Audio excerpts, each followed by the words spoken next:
Pagnilayan natin ngayong araw ang mga misteryo ng tuwa. Sa ngalan ng Ama, ng Anak, at ng Espiritu Santo. Amen.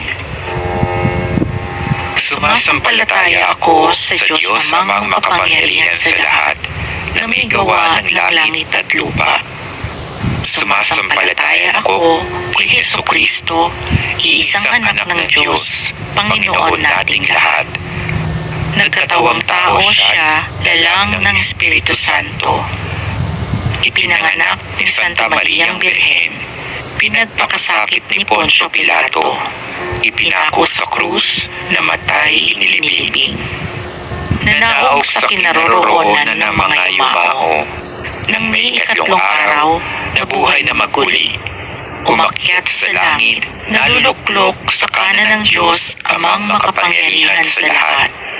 Doon, magmumulang paririto at huhukom sa nangabubuhay at nangangamatay na tao.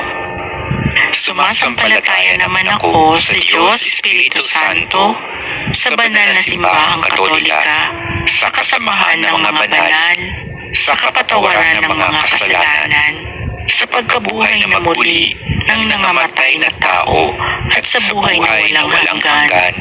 Amen. Ama namin, sumasalangit ka.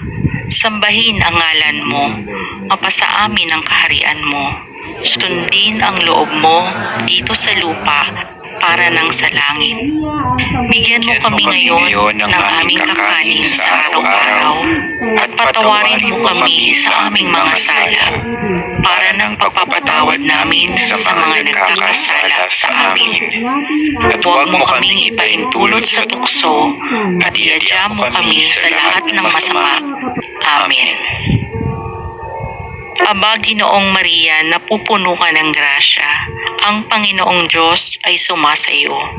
Bukod kang pinagpala sa babaeng lahat, at pinagpala naman ang iyong anak na si Jesus.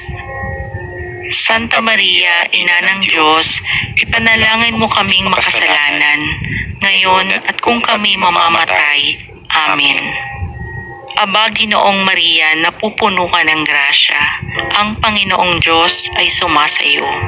Bukod kang pinagpala sa babaeng lahat, at pinagpala naman ang iyong anak na si Jesus.